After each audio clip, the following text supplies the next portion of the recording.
My name's Deirdre McDowell, and Jane Heenan is my aunt. She's my mother's sister. And I brought along a picture.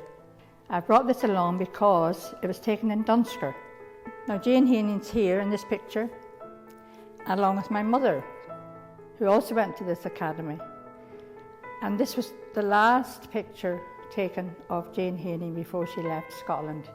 She was with her friend, Margaret Prem, the headmistress of the school in Budapest where she worked.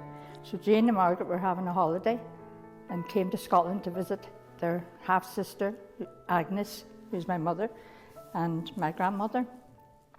So Jane's story started to be properly integrated into our curriculum from this year, where we took a really big focus on her story and wanted to deliver not one lesson when we're coming up to Holocaust Memorial Day. We wanted to give it the time of day that it deserved.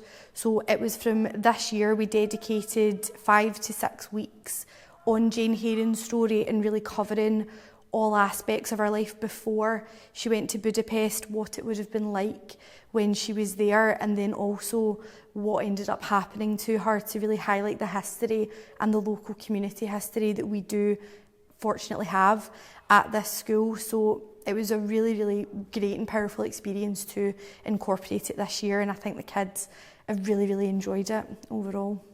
In the Jane Heenan project, we studied what she did during her life. Also in the Jane Heenan project, we done posters, I believe it was, so done posters about Jane Heenan for a memorial. We did these kind of like memorial things where we either got to write a poem or like draw a picture, and it was like, we all did like different things, and it was quite fun to do. I think we all enjoyed it. This is some work that our S2 class did on our Jane Heenan project. So their ages about 13 to 14. When we did our lesson and we covered what Jane's crimes were and how obscene these crimes were for somebody to lose their life as a result of them, I could really see the impact of the children there, to think it was crazy that she was basically sent to Auschwitz for just listening to BBC radio, something that all of them will do in their journey into school in their car.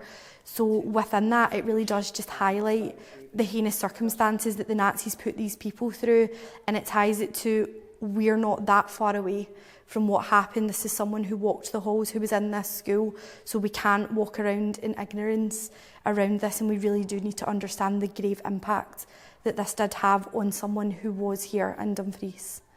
War broke out, and Jane and Margaret had left behind their children in Budapest, and they were told not to go back by the Church of Scotland, because Jane was a member of the Church of Scotland, and said, don't go back, war's broken out, it's too dangerous. But Jane would not hear of it.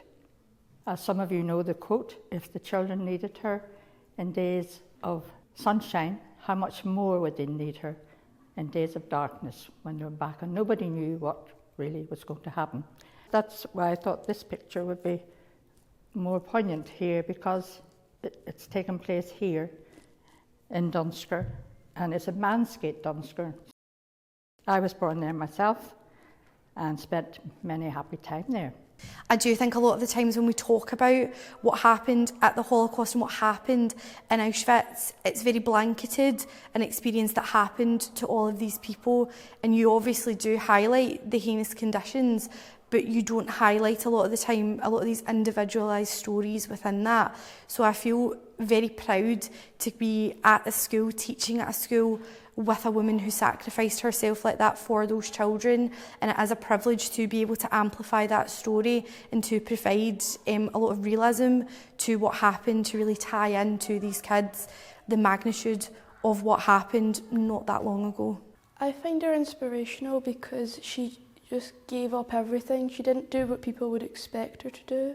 She did what she thought was best for others. It's important because she was a hero to many Jewish kids who are now alive because she saved them from the Nazis. Even at the start, she went from Dunsker to Budapest. You must have been kind of scared leaving your family going that far away, especially when there wasn't really phones or anything. And then the fact that she knew that the kids were going to be endangered, she made sure that they were okay and stayed with them, was very inspirational. I think we should keep Jane Heening's memory alive because what she did was heroic and selfless.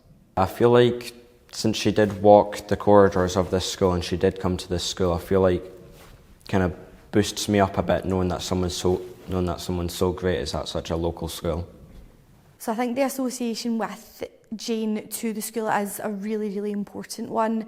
We do have all of our house groups named after patron alumni who went to this school, and one of them is our Heening group. So there are hundreds of kids that come through this school every single year that are tied to Heening because they're part of her house group. So I think it's so important that we continue to amplify her story, so especially those kids that are in that house group know where that history is coming from and why she's such an important member of the school. Everywhere you look, you can see her legacy and her memory. She's on our Ducks board. We've got a full cabinet, we've got a memorial for her. So it's just important that we're tying the story to her legacy that's everywhere that you look in the school. It was 6 pupils that all came together. They worked with other members of the local community in Dumfries to make a big memorial for Jane Heening. So on it, it's got her number for when she was in Auschwitz.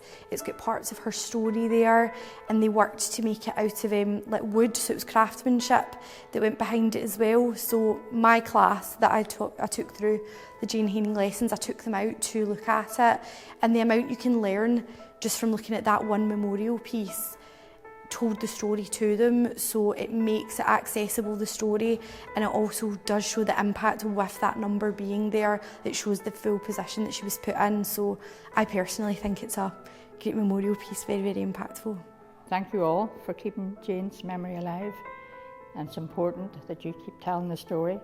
And I'm going to leave this picture in the school, and you are going to be custodians of this story, of this picture. You'll be able to explain who these people are and what happened.